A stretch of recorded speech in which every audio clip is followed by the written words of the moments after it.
ፍቅር እስከ መቃብር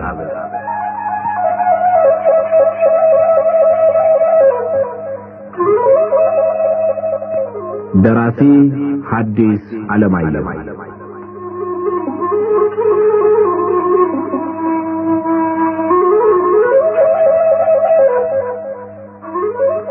ተራኪ ወጋየሁ ንጋቱ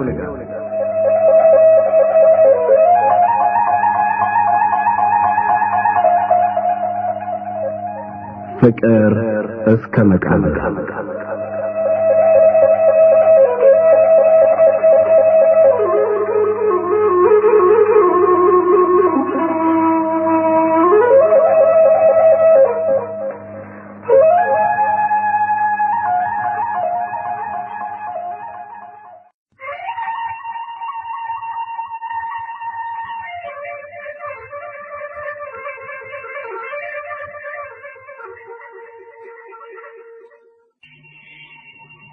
ጥርኝና ሐመር ያን እንደነሱ ያልደላው ከሳርና ከውሃ ሌላ አቅምሶ የማያውቅ የወታደር ፈረስ ጋልቦ ሲመለስ አይተው አቋቋሙንም ግልቢያውንም መናቃቸውን በሳቅ ለመግለጽ እንደፈለጉ ሁሉ እየተቀባበሉ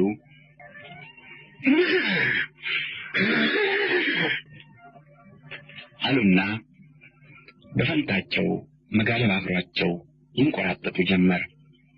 በተለይ ጥርኝ ደረቱን ብቅ አንገቱን ሰበር ጆሮቹም እንደተደገኑ ጣምራ ቀስቶች ወደፊት ቀሰር አድርጎ አንዳንድ ጊዜ ግራ ቀኝ የፊት እግሮቹን እያፈራረቀ መሬት እየፎገረ አንዳንድ ጊዜም በጌጠኛ ኮትኳቶ ለጓሚውን ፈይሳን እየዞረ ከረዥም ሐምራዊ ቀሚሱ ጋር ሲያረባርብ ሲታይ እጅግ ደስ ያሰኝ ነበር።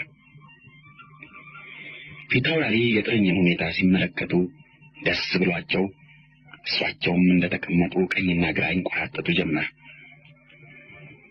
ጥርኝን ወዲህ በል አንተ አሉ በመጨረሻ የጥርኝ ሰልፍ ማሳመር ወኔያቸውን ቀሰቀሰውና ፈይሳ ጥርኝን እየሳበ ሲያቀርብ ቀሚሱን አንሳ አለ። ለምን አለ ባልደራስ ዋጋዬ። እሞክረዋለሁ። የለም ጌታዬ አደገኛ ነው። ታዲያ ለግጥሚያው የማይሆን መሆኑን አሁን መሞከር አያስፈልግም። ስሞክረው እኮ ነው የሰነበትኩ። እስከ ማስወጣቱም ችግር ነው። ግድ የለም ቀሚሱን አንሳ አሉ ፊታውራሪ ተነስተው። ባይሆን መጀመሪያ እኔ ልሞክረው አለ ባልደራስ ዋጋዬ። ይሻላል እሱ መጀመሪያ ይሞክረው። እሱ መጀመሪያ ይሞክረው አሉ ዘመዶቻቸው እየተቀባበሉ። ደግ በል ሞክረው አሉ ፊታውራሪ ቅር እያላቸው። ከዚያ ባልደራስ ዋጋዬ ቀሚሱን አስመስቶ በጌታው ግላስ እንዳይቀመጥ አጥፎ ጃብና ቀዳማ አጣምሮ በቀኙ ዳራ በግራው ጨብጦ ገና ርካብ ሲረግጥ ጥርኝ ልጓም ባፉ እንዳልገባ ሁሉ ሽምጥ ግልቢያ ጀመረ። ባልደራስ ዋጋዬ እንዴት እንደወጣ ከመታየቱ በፊት በኮርቻው ላይ ተቀምጦ ታየ። ሽምጥ አይደለም ዋጋዬ፣ ዳንገላሳ ነው። ዳንገላሳ ሄደው አሉ ፊታውራሪ ድምፃቸውን ከፍ አድርገው እየጮሁ የዳንገላሳን ግልቢያ ለማሳየት እንደ ሙዚቃ መሪ እጃቸውንም አንገታቸውንም ላይና ታች እያወዛወዙ። ነገር ግን የፊታውራሪ መጮህም ቢሆን የዋጋዬ ትግል ጥርኝን ዳንገላሳ ሊያስኬደው አልቻለም። ዋጋዬ ልጓም በሁለት እጁ ይዞ በሙሉ ኃይሉ ወደታች ሲስብ ጥርኝ በሁለት የኋላ እግሮቹ ቀጥ ብሎ ይቆማል። የቀኝ ወይም የግራ ዛብ ነጥሎ ሲይዝበት ቀኝ ወይም ግራ ይዞራል። እጁ እንደመላላት ሲልለት ሽምጥ ግልቢያ ይጀምራል። በመጨረሻ ዋጋዬ የሚያደርገው ሲያጣ ሁለት ጊዜ መላልሶ በልጓም መታውና ከጥርኝ አፍ ደም በብዛት ይወርድ ጀመረ። ፊታውራሪ ደሙን ሲያዩ ልክ የእሳቸው አፍ ተመትቶ እንደቆሰለና ደሙ ከእሳቸው አፍ እንደጎረፈ ሁሉ በጣም አሟቸው። ውረድ ከፈረሴ ፈረሴን አምጣ ብያለሁ አሉ እየጮሁ። መውደቅ ካልሆነ ለመውረዱም ጥርኝ ትንሽ ለዘብ ካላለ የሚቻል አልሆነም። ብቻ ከብዙ ትግል በኋላ ሰውየው ዋጋዬ በመሆኑ እንደምንም ወርዶ ጥርኝን እየሳበ ይዞ ሲቀርብ የዋጋዬ ላብ ልክ ከእንፋሎት እንደወጣ በፊቱ ይጎርፍ ነበር። ፊታውራሪ ከቆሙበት ቦታ እየሮጡ ወርደው ዛቡን ተዋጋይ እጅ በቁጣ ነጥቀው የጥርኝን አንገት ቀስ ብለው መታ መታ ሲያደርጉ ጥርኝ የቆሰለ አፉን በትከሻቸው ላይ አስደግፈው እያሸ ይል ጀመር። ወዲያው ርካብ ረግጠው የሽማግሌ ወገባቸውን ጎትተው ኮርቻው ላይ አሸራሽተው እስኪያስቀምጡ ጥርኝ እንደ ጭነት መጋዣ ጆሮቹን ጥሎ አካሉን አዝሎ ጠበቃቸውና ተደላድለው ተቀምጠው ዛብ አመዛዝነው ጨብጠው በግራ ቀኝ እግራቸው መኮልኮል ሲጀምሩ ጥርኝ ጭራውን ነስነስ አንገቱን ወደታች ሰበር ጆሮቹን ወደፊት ቀሰር አድርጎ ጌጠኛ ዳንችራ መምታት ጀመረ። ፊታውራሪ እጃቸውን ለቀቅ ሲያደርጉ ጥርኝ ትንሽ ፈጠን ያዝ ሲያደርጉ ተገብ እያለ እንዳገው ዘፋኝ ደረቱን ብቅ ጥልቅ እያደረገ ዳንግላሳ ሲሄድ ለተመልካች ሁሉ ደስ ማሰኘቱ ለተቀመጡበት ለፊታውራሪ መመቸቱ ፊታውራሪ ልባቸው በደስታ እየዋኘ እዛው በአቅራቢያው 3 ዙሪያ ከዞሩ በኋላ ለግጥሚያው እሱን ለመቀበጥ ወስነው እንዳይደክምባቸው ቶሎ ወረዱ። ጊዮርጊስ የተለመደ ቡራኬውን ነፍጓቸው ቀበሮ ከቀኝ ወደ ግራ ቆርጧቸው ሆድ ብሷቸው አለኝ የሚሉት ተስፋቸውን የሚያሳርፉበት አጥተው የነበሩት ፊታውራሪ የጥርኝን ፍቅር ሲያዩ ጥርኝ የእሳቸውን ፈቃድ ብቻ ለመፈጸም ለእሳቸው የቆመ መሆኑን ሲረዱ እንደገና የደስታና የተስፋ ስሜት ልባቸውን አሞቀው። እንደ ጊዮርጊስ ወዳጁን የማይከዳው ታማኙ ጥርኝ እንደገና ለልባቸው ተስፋ ሰጠው። ፊታውራሪ ወርደው የቆሰለ አፉን እያዩ አንገቱንም ግንባሩንም እየደባበሱ አይዞህ ጥርኝ ሲሉ ጥርኝም ግድ የለም እኔ ያለሁልህ አትስጋ እንደሚል ሁሉ አንገቱን ላይና ታች ቀና ደፋ እያደረገ ሲል ቆሞም ተቀምጦም ይመለከት የነበረ ሁሉ ተገረመ። ያ ምን ሕዝብ ነው ባካቸው ወይስ የሽማግሌ አይኔ ነው አሉ ልጅ ዘለቀ አቋርጠው ወደ ሰሜን ምዕራብ እያመለከቱ። ከፊታውራሪ መሸሻ ሰፈር ሰሜን ምዕራብ፣ ከፊታውራሪ አሰጌ ሰፈር ሰሜን፣ ከቢቸና ወገን ካለው ጋራ ስር ቁጥር ስፍር የሌለው ሕዝብ ድንገት ታየ። ከርቀቱ የተነሳ የጉንዳን ሰራዊት እንጂ ሕዝብ አይመስልም ነበር።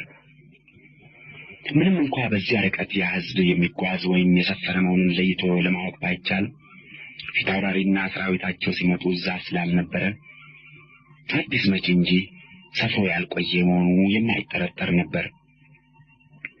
ትንሽ ቆይቶ ያ የማይንቀሳቀስ የመሰለ ሕዝብ ቀረብ ማለትና አንዳንድ ያልታየም ነገር መታየት ጀመረ።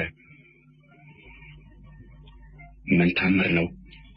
በሕዝቡ ላይ ከፍና ዝቅ ብሎ የሚታያቸው ነገር አለ አሉ ባላምበራስ ምትኩ የወታደር ሰላምታ እንደሚሰጡ አንድ እጃቸውን ቅንድባቸው ላይ አድርገው እየተመለከቱ። አሞራ በሕዝቡ ራስ ላይ ከፍና ዝቅ ብሎ የሚያንጃብብ ብዙ አሞራ ያለ ይመስላል አለ አንድ ወታደር። ያ አገር ምድር አልብሶ ቀስ እያለ የሚጓዝና በአሞራ የታጀበ ሕዝብ እየቀረበ ሲመጣ በላዩ ከፍና ዝቅ ብሎ ያንጃብባል የተባለው ብዙ አሞራ ልዩ ልዩ ቀለም ያለው መሆኑ ተለይቶ ይታይ ጀመር። አሞራ አይደለም፣ ጃንጥላና ድባ ነው። በዚህ በኩል የሚወርድ ታቦት ነው አለ አንድ ወታደር። ታቦት አለ ገርሞት ዝም ብሎ የነበረው ሰው ሁሉ እየተቀባበለ። ከዚያ ከፊታውራሪ መሸሻ ጋር ከነበረው ሕዝብ አንዳንዱ በሕልም ውስጥ ያለ መስሎት እንደነበረ፣ አንዳንዱ ደርሶ የማያውቅ ታምር የሚደርስ መስሎት ይጠብቅ እንደነበረ፣ ታቦት መሆኑ ከተረጋገጠ በኋላ የምን ታቦት ወደ ምን ወንዝ እንደሚወርድ እስ በሱ እየተቸ ይንጫጫ ጀመር። እውነትም ታቦት የሚወርድበት ወንዝ በአቅራቢያው ስላልነበረና አንዳንድ ትናንሽ ምንጮችም ቢኖሩ ያን ያክል ሕዝብ የሚያጅበው ታቦት እዚያ ግድም መውረዱን አይቶም ሰምቶም የሚያውቅ ሰው ስላልነበረ ምስጢሩ ጨርሶ አልተፈታም። የታቦቱ ጉዞ የሚወስደውን ጊዜ ከወሰደ በኋላ ታቦቱና አጃቢው በጣም ቀረበ። ድባዎችና ጃንጥላዎች በየቀለማቸው ልብሰ ተክህኖ የለበሱት ካልለበሱት ተለይተው ለሽማግሌዎች ዓይን ሳይቀር መታየት፣ የከበሮ ድምፅ መሰማት ጀመረ። ታቦቱ በፊት አውራሪ አሰጌ ሰፈር አቅጣጫ ሲደርስ ሰፈሩን ወደ ቀኝ ትቶ ቀጥታ ወደ ደቡብ የሚሄድ ከመሰለ በኋላ እንደገና መለስ ብሎ ወደ ፊት አውራሪ መሸሻ ሰፈር አመራ። ወዲህ መምጣቱ ነው እንዴ? አሉ ልጅ እጅጉ። ቀኛዝማች አካሉ ትንሽ እንደ መሳቅ ብለው ሳቃቸው እንዳይታይባቸው ኩታቸውን ወደ አፍንጫቸው ገፋ አደረጉ። ፊት አውራሪ መሸሻ እስከዚያ ድረስ ሁሉ ጉዳያቸውን እንጂ ስለ ታቦቱ ሰው የሚተቸውን በሙሉ አይከታተሉም ነበር። ታቦቱን ያጀበው ሕዝብ እግዚኦ መሐረነ ክርስቶስ በእንተ ማርያም መሐረነ ክርስቶስ ሰአሊ ለነ ማርያም ምሕረተ ወልድኪ አውፀነ እያለ በዜማ ምሕረት እየለመነ ይጓዝ ነበረ። ሁለት ታቦት አለ ከወታደሮቹ አንዱ እንደገና። አንዱ የዲማ ጊዮርጊስ ነው አሉ ባላምባራስ ምትኩ ደንግጠው። የዲማ ጊዮርጊስ ስም ሲጠራ ፊት አውራሪም በጣም ደነገጡ። ያን ጊዜ ብቻ ሐሳባቸው በፊታቸው የተዘበበውን ጦርነት ማሰላሰል ለቀቅ አድርጎ ወደ ዲማ ጊዮርጊስ መለስ አለና እንደ መሸበር ብለው እንካ ጠመንጃዬ ነው አሉ ፊት አውራሪ። ጠመንጃቸውን ተቀብለው በትከሻቸው ሲይዙ መኳንንቱ ሁሉ ጠመንጃውን ከየጋሻ ጃግሬው እየተቀበለ ይዞ እንደ አውሬ አጥማጅ ቀስ ብለው ወደ ፊት አውራሪ ሰፈር የሚያዘግሙትን ሁለት ታቦቶች ይጠብቅ ጀመረ። የዲማ ጊዮርጊስ ገዳም በመሆኑ ድንግላዊ መነኩሴ ተሸክመውት፣ የቢቸና ጊዮርጊስ ደብር በመሆኑ ቄስ ተሸክመውት፣ የዲማ መምህር በዲማ ጊዮርጊስ ግራ፣ የቢቸና አለቃ በቢቸና ጊዮርጊስ ግራ ሆነው የሁለቱን ታቦቶች ልብሰ ተክህኖ የለበሱ ካህናት በየቦታቸው ፊት ተሰልፈው የዲማ ገዳምና የቢቸና ደብር ካህናት ብቻ ሳይሆኑ በአካባቢው ያሉ የገጠሮች ካህናትና ለበዓሉ የተሰበሰበው ቤተ ክርስቲያን ሳሚ ሁሉ በኋላ ተከትሎ ፈረስ ሜዳ ጠቦት ሁሉም አንድ ላይ እግዚኦ እያለ መጥቶ የፊት አውራሪ መሸሻ ፊት ሲደርስ ቆመ። ከዚያ የፊት አውራሪ አሰጌ ሰራዊት በኋላ ተከትሎ መጣ። ወዲያው የዲማ ጊዮርጊስ መምህር አለቃ ጡመ ልሳን ነጠል ብለው ሁለት ሶስት እርምጃ ወደፊት ተራምደው ቆመው ይማረን ወይሳለን ይቀበን ወይተማሐፀነን እግዚአብሔር ለበደለ ምሕረቱን ለታመመ መድኃኒቱን ይስጥልን እግዚአብሔር። ወንድማችን ፊት አውራሪ መሸሻ ዛሬ ጊዮርጊስ ከሩቅም ከቅርብም በደጁ የሚሰበሰቡትን ምዕመናን በሚቀበልበትና የምዕመናኑን ልመና ይዞ ወደ ፈጣሪ ፊት በሚቀርብበት የዓመት በዓሉ እርሶን በደለኛውን እርሶን እንደ አባቶ እንደ አዳም የፈጣሪን ስልጣን ለመካፈል ታጥቀው የተነሱትን ጥፋተኛ ተከትሎ ፈረስ ሜዳ ድረስ መምጣቱ ይገርሞ ይሆናል። አዎ እንደሶ የክርስቲያንነትን ስም እንጂ ግብር ለማያውቁ ሁሉ እንደሶ የቅዱሳንን ባህሪ ለማያውቁ ሁሉ ቢገርማቸው አያስገርምም። እግዚአብሔር በጣም የሚወደው ከፍጥረቱ ሁሉ አልቆ በአርአያው የፈጠረው አዳም የፈጣሪውን ስልጣን በመመኘቱ የሞት ፍርድ ተፈርዶበት ሲኦል ቢወርድ እንደሱ እንደ በደለኛው ሞቶ የአዳምን ነፍስ ፍለጋ ሲኦል ድረስ ወረደ። እንዲሁም ዛሬ እሱ በፈጣሪ ስልጣን ገብተው እሱ በረቂቅ ምስጢሩ ሰማያዊት ነፍስን ከምድራዊት ሥጋ አንድ ላይ አዋህዶ የፈጠረውን ፍጡር ለማጥፋት ታጥቀው ስለተነሱ በምድር ብቻ ሳይሆን በሰማይ ጭምር ሞተው እንዳይቀሩ ከዘላለማዊ ጥፋት ሊያድኖ የሚወደው ቅዱስ ጊዮርጊስ ፍለጋውን ተከትሎ መጥቶ እነሆ ፊቶ ቆሟል። ምንም በደሎ ኃያል ቢሆን ይቅር ብለው ይቅርታ የለመኑ እንደሆነ መሐሪ ነውና ይምርዎታል ብለው ወደ ነበሩበት ተመለሱ። ከዚያም የቢቸናው አለቃ ንዋይ እንዲሁ 2-3 እርምጃ ቀደም ብለው ቆመው ጌታዬ ፊት አውራሪ መሸሻ፣ ምንም እንኳ ወንድሜ መምህር ጡመ ልሳን ከተናገሩት ሌላ የሚጀምረው ባይኖርና በእሳቸው ላይ መናገር ባይገባኝ በቢቸና ጊዮርጊስ ስም ጥቂት ቃላት መናገር ስላለብኝ ከመላ ጎደል እሳቸው ያሉትን ደግመዋለሁ።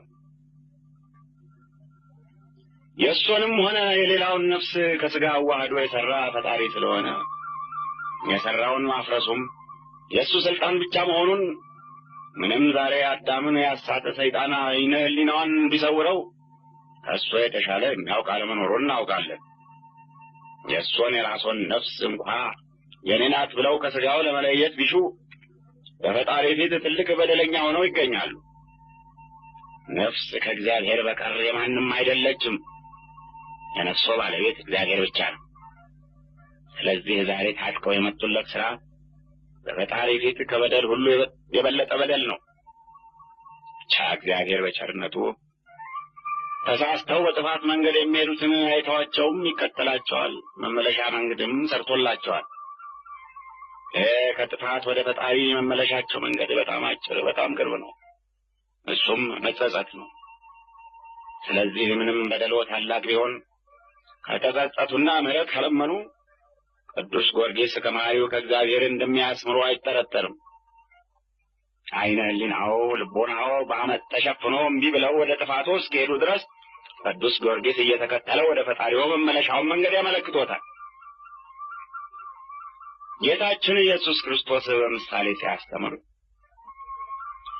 ብዙ የበግ መንጋ ያለው ሰው ቢኖርና ከመንጋው መካከል አንድ በግ ቢጠፋው ብዙ መንጋውን ትቶ የጠፋውን አንድ በግ ፍለጋ ይሄድ የለምን እንዳለው ሁሉ ዛሬ ቅዱስ ጊዮርጊስ በብዙ ምዕመናን በብዙ ፈቃዳቸውን ለፈቃዱ ያስገዙ አማኞች በሩን ዘግቶ ቅዳሴውንም አስታግሎ እሱን ከምዕመናን መካከል ተለይተው የጠፉትን አንዱን ፍለጋ በዱር በገደል ተጉዞ እዚህ ድረስ መጣ።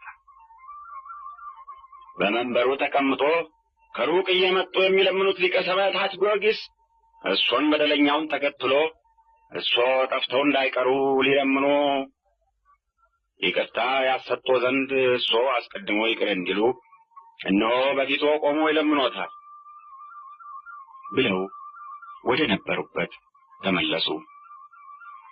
ፊታውራሪ መሸሻ የዲማና የቢቸና ጊዮርጊስ ታቦቶች ከፊታቸው በሙሉ ግርማ ቆመው ሁለቱ ሊቃውንት በደላቸው ከበደል ሁሉ በላይ መሆኑን በየተራ እየተቀባበሉ ሲገልጹላቸው ያን ዕለት ለመፈጸም ታጥቀው የመጡለት በደል በአዳም እስከ ዘራዝርቱ ሞት ካስፈረደበት በደል የሚመዛዘን መሆኑን ከሊቃውንቱ አፍ ሲሰሙ በደላቸው ክርስቶስን ከመልዕልተ ሰማያት መንበረ ጸባዖት አስወርዶ በፍጥሮች እጅ መከራ እንዲቀበልና እንዲሞት ካደረገው ከታላቁ በደል የማያንስ መሆኑን ሲሰሙ ያን ዕለት ሊፈጽሙት የፈለጉት አመፅ የክርስቶስ ሞት ብቻ የማይሽረው ሆኖ ሲኦል እንዲወርድ ካደረገው ከአመጾች አመፅ የሚወዳደር መሆኑን ሁለቱ ሊቃውንት በምሁር አንደበት እየተቀባበሉ ሲነግሯቸው ይህን ሁሉ በጊዮርጊስ ፊት ቆመው ሲሰሙ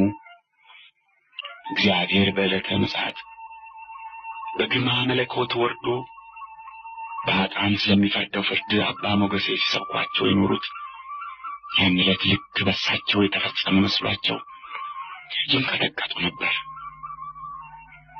አለቃ ንዋይ ንግግራቸውን ጨርሰው ወደ ነበሩበት እንደተመለሱ ፊታውራሪ መሸሻ ጠመንጃቸውን ጥለው መጀመሪያ የዲማውን ጊዮርጊስ በተሸከሙት መነኩሴ እግር ወድቀው ማረኝ ጌታ፣ ለዋቂ ባሪያህን ደንቆሮ ባሪያህን ማር፣ በዱር በገደል ሳንከራተትኩ ማረኝ እያሉ ሲያማጥኑ ቆይና ከዚያ ተነስተው እንደገና የቢቸናውን ጊዮርጊስ በተሸከሙት ቄስ እግር ወድቀው ያኑ ለዲማ ጊዮርጊስ ያቀረቡትን ልመና እየመላለሱ ሲደግሙ ቆይተው ፊታቸውን ደረቅ መሬትና ደረቅ ሳር ቦጫጭሮት ሲነሱ ፊታውራሪ አሰጌ ጠመንጃቸውን በትከሻቸው ተሸክመው እግራቸው ላይ ሲወድቁ አዩ።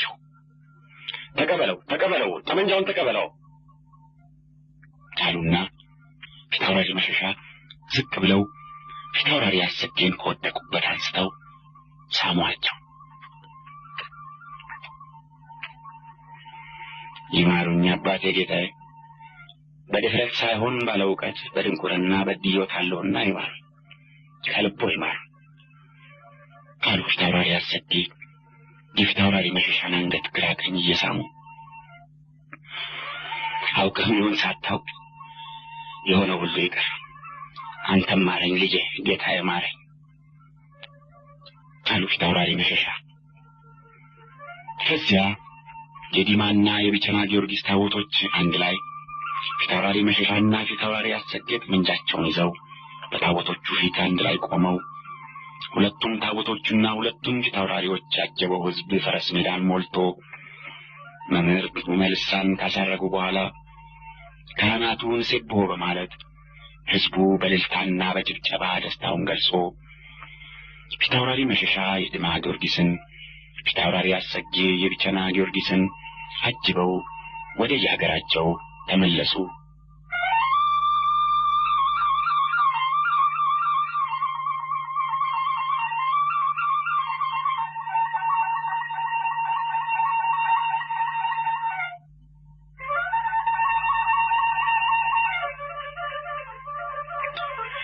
በፊታውራሪ መሸሻና በፊታውራሪ አሰጌ መካከል ፈረስ ሜዳ ላይ እንዲሆን ተወስኖ የነበረው ውድድር ሁለቱ ተወዳዳሪዎች በየሐሳባቸው ድል አግኝተው የወጡበት ስለሆነ እነሱንም ወገኖቻቸውንም ደስ አሰኘ።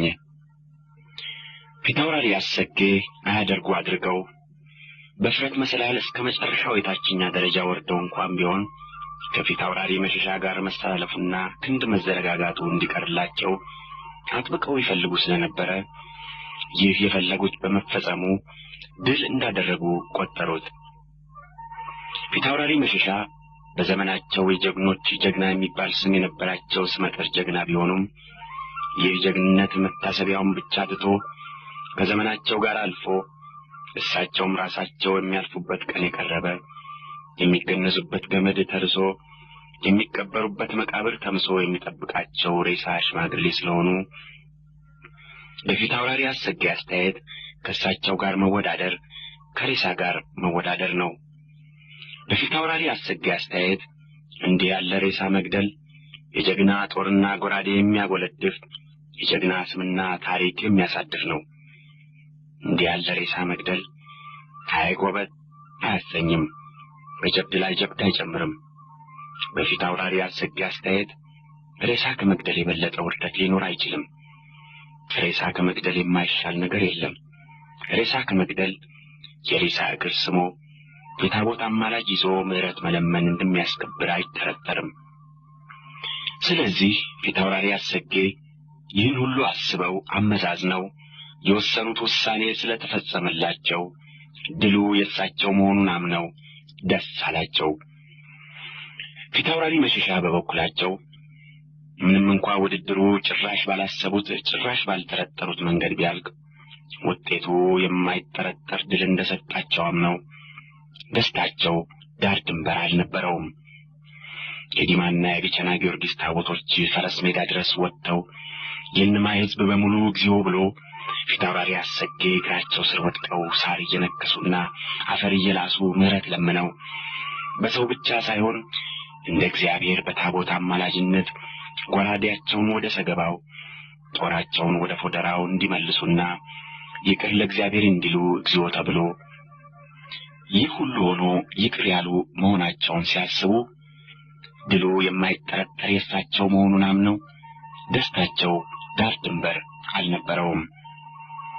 ፊታውራሪ መሸሻ ለብቻቸው ቁጭ ብለው የእነማይ ሕዝብ በሙሉ ሁለት ታቦት ተሸክሞ እግዚኦ እያለ ፈረስ ሜዳን ያጥለቀለቀው፣ ጊዮርጊስ በአውደ ዓመቱ ቅዳሴ አስታጉሎ አብያተ ክርስቲያኑን ዘግቶ እሳቸውን ለመማለድ በዱር በገደል ሲንከራተቱ ሁለቱ ሊቃውንት እየተቀባበሉ የተናገሩትን ፊታውራሪ አሰጌ ጠመንጃቸውን ተሸክመው እግራቸው ስር ወድቀው የተንከባለሉትን ይህን ያየና የሰማ ሁሉ በየሸንጎውና በየድግስ ቤቱ ስለ ጀግንነታቸው የሚያወራውን ይህ ሁሉ ጥሩ ነገር፣ ይህ ሁሉ እያንዳንዱ ለአንድ ጀግና የሚበቃ ታላቅ ጀግንነት ከሳቸው አልፎ ተርፎ ለወገናቸው የሚሰጠውን ክብር፣ ይህን ሁሉ ዘመድ ወዳጃቸውን የሚያስደስትና የሚያስከብር፣ ጠላታቸውን የሚያሳፍር ጥሩ ነገር በዓይነ ሕሊናቸው ፊት አሰልፈው ሲመለከቱ ደስታ ከተቀመጡበት በክንፉ ይዟቸው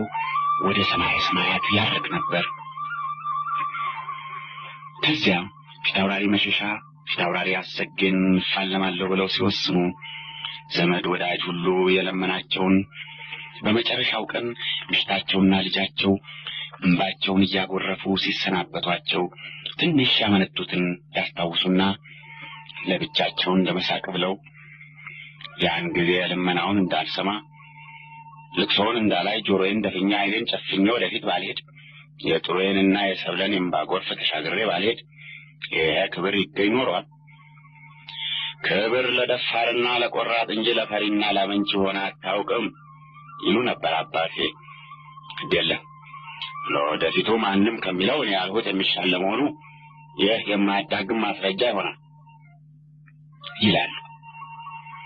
ይህም ባይሆን ቅሉ ፈረስ ሜዳ የተገኘው ድል በአጋጣሚ የተገኘ ቢሆንም ኖሮ ዞሮ ዞሮ የተገኘው ክብር ለእሳቸው ጥላ ለሚኖር ሁሉ ለዘመድ ለወዳጅ ሁሉ የሚተርፍ ስለሆነ በፊታውራሪ አስተያየት የእሳቸው ወገን ነኝ የሚል ሁሉ እንደ ታላቅ ባለውለታ እንደ ታዳጊ ሊቆጥራቸውና ሊወዳቸው ሊያከብራቸው ፈቃዳቸውን ያለ መስተሐቅር ሊፈጽም የሚገባው መሆኑ አይጠረጠርም። የሚናገሩትን የሚያስተሐቅር የሚያዙትን የማይፈጽም ቢኖር እንዲህ ያለው ሰው በእሳቸው አስተያየት ዋጋ መክፈል እንደማይችል እንደ ውለታ ቢስ ሊቆጠር የሚገባው ነበር። የፊታውራሪ መሸሻ ቤተሰብ ከሚስታቸውና ከልጃቸው ጀምሮ እስከ አገልጋዮች ድረስ የውጭ ዘመድ ወዳጅ ጭምር ከፊታውራሪ አሰጌ ጋር ሲፋለሙ የሕይወታቸው መጨረሻ ነው ብሎ ተስፋ ቆርጦ ሳለ እግዚአብሔር በማይመረመር ምስጢሩ ስላተረፋቸው ሁሉም ደስ ብሎት ሁሉም ከሞት አፋፍ እንደተመለሰ በሽተኛ ወይም ጠፍቶ እንደተገኘ ሕፃን አይቷቸው እንኳን የሚፈልጉትን ተናግረው ደስ የሚያሰኛቸውን ነገር እየገመተና አንዳንድ ጊዜም እምቢ ሲሉ እንደ ሕፃን እያባበለ ይፈጽምላቸው ይሽቀዳደም ነበር። በተለይ ሰብለ ወንጌል አባቷ ሕይወታቸውን ሊያሳልፎ የነበረ በእሷ ምክንያት መሆኑን እያሰበች ከዚያ ጊዜ ጀምሮ እንኳን ከሚናገሩት ለማወቅ ችሎታ ቢኖራት ከሚያስቡትና ከሚመኙትም አንድ ነጥብ ሳታጎል ለመፈጸም ታጥቃ ተነሳች።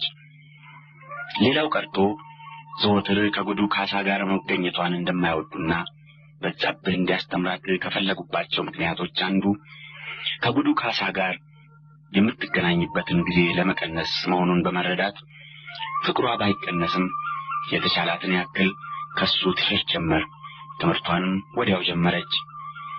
እንዲያው በጠቅላላው እስከ ብዙ ጊዜ ድረስ ፊታውራሪ የቤተሰቡ አምላክ የዘመድ ሁሉ ቅምጥል ሆነው ቆዩ ማለት ይቻላል። አንዳንድ ጊዜ ከሰጡት ትእዛዝ አሽከሮች ተሳስተው አንድ ትንሽ ነገር የጎደለ እንደሆነ ፊታውራሪ የቤታቸው የተሰበሰበው ሁሉ ውለታ ቢስ በመሆኑ መደዳውን መውቀስና እሳቸው ለወገናቸው ክብር ያደረጉትን መስዋዕትነት እየደጋገሙ መቁጠር ይጀምራሉ። ዓመት 2 ዓመት አልሆነውም እኮ ትናንትና እኮ ነው ለእናንተ ብዬ ለወገኔ ብዬ አንገቴን ለስለት ደረቴን ልሰጥ የጦር ሜዳ ሄጄ የተሰለፉት። ሕይወቱን ለወገኑ የሚያሳልፍ ከክርስቶስ በቀር ማን ነው? ሁሉም እዚህ ተሰብስቦ ሲያለቅስ እኔ መሸሻ ነኝ እንደ ክርስቶስ ሕይወቴን ለወገኔ መስዋዕት አድርጌ ያቀረብኩ።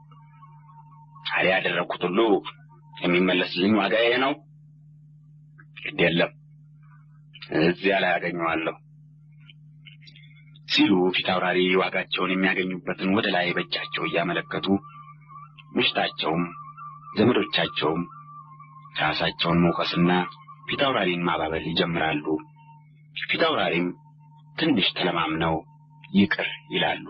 ውሃ በቀጠነ ሲበሳጩና ቤተሰቡ ሲጨነቅ ያይና አባማሞ እያለ ይስቅባቸዋል። ወይም የሚናገሩትም ሆነ የሚያደርጉት ከመንገድ የወጣ ሲሆን ይቃወማቸዋል። ብቻ ደግነቱ ፊታውራሪ ባህሪውን ስለሚያውቁ እሱ ቢቃወማቸውም አንዳንድ ጊዜ ቢሰድባቸውም እንኳ ይስቃሉ እንጂ አይቀየሙም። አንድ ቀን ዘመድ ተሰብስቦ ጠጅ እየተጠጣ እንደ መሰንበቻው የዳር ጊዮርጊስ ፈረስ ሜዳ የሆነው ታምር ሲወራ ወይፈንና ባላገር ከባድ ዛዝላ ካልጫኑት ልክ አይገባ አሉ ፊታውራሪ። እንዴት አሉ ባላምበራስ ምትኩ። ከጎንቻ ጉልቴ የመጡትን ባላገሮች አታዩ? አንድ የበግ ግልገል እንኳ ሳይዙ ባዶ እጃቸውን እንኳን ደስ ያለ ሊሉኝ መጡ። ምክንያቱ ሸክማቸውን ስላቀለልሁላቸው ነው። እኔ ገዢ፣ እነሱ ተገዢ መሆናቸውን እንዲያውቁ ባደርጋቸው፣ ሸክማቸውን ትንሽ ከበድ ባደርግባቸው እንዲህ ባልተጫወቱብኝ ነበር። እግዚአብሔር ስላወጣልና ይመጣል አሉኝ። እነሱን አመዳም ፊት ማየት ለእኔ ክብር እንደሚሰጠኝ ሁሉ የለም። እኔ መሸሻ መግዛት ማወቂያን አሳያቸዋለሁ አሉ ፊታውራሪ በጣም ተቆጥተው። እኔ ቀድሞ ስለተቆጣኋቸው ጥፋታቸው ተሰምቷቸው አገሩ አዋጥቶ አንድ ሰንጋ ገዝቶ እንዲልክ ከመካከላቸው አንድ ሰው ሰደዋል። ባላገር ማጥፋቱ ጌታ ምሕረት መስጠቱ የተለመደ ነውና ይማሯቸው አሉ ቄስ ሞገሴ። እንዲህ መጥተው የኔን የሞኙን እንጀራ በልተው ይሄዳሉ እንጂ ለምን ገንዘባቸውን ያወጣሉ አሉ ፊታውራሪ ባሽሙር። አይደለም፣ እኒህ ባላገሮች በእርሶ ጉልት ስለሰፈሩ ገመታ ይከፍሉልዎታል። ከዚህም በላይ ስራቸውን ፈተው የአንድ ቀን መንገድ ተጉዘው እሱን እንኳን ደስ ያለው ለማለት እዚህ ድረስ መጡ። አሁን ይህ ሁሉ አልበቃ ብሎ ነው እርሶን ደስ ስላለው ሰንጋ የሚከፍሉ? እግዚአብሔር ይህን ግፍ ሲያይ መዓት አያወርድም አለ ጉዱ ካሳ። አንተን የጠየቀ የለም ዝም በል አሉ ፊታውራሪ። ድሮስ ማን ጠይቆኝ ተናግሬ ያውቃለሁ?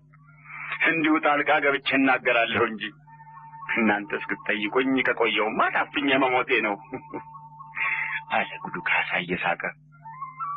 ወየው ምን አፍሎ ይገላል አሉ ፊታውራሪ። እሳቸውም በበኩላቸው ትንሽ እንደመሳቅ ብለው ከአንድ ወገን እናንተ እንደ እብድ እንደ ጉድ ቆጥራችሁኝ የማትጠይቁኝ ስትሆኑ፣ ከሌላ ወገን እኔ ሳልጠየቅ አልናገር ብዬ ዝም ስል ተዘግቼ ኖርኩ ማለት አይደለም። እሺ ደህና ነው። አሁን አንተም ተናግረሃል፣ እኛም ሰምተናል። እንግዲህ ዝም በል አሉ ፊታውራሪ። ለጠየቅኩ መልስ ይስጡኝና ዝም እላለሁ። ለምኑ?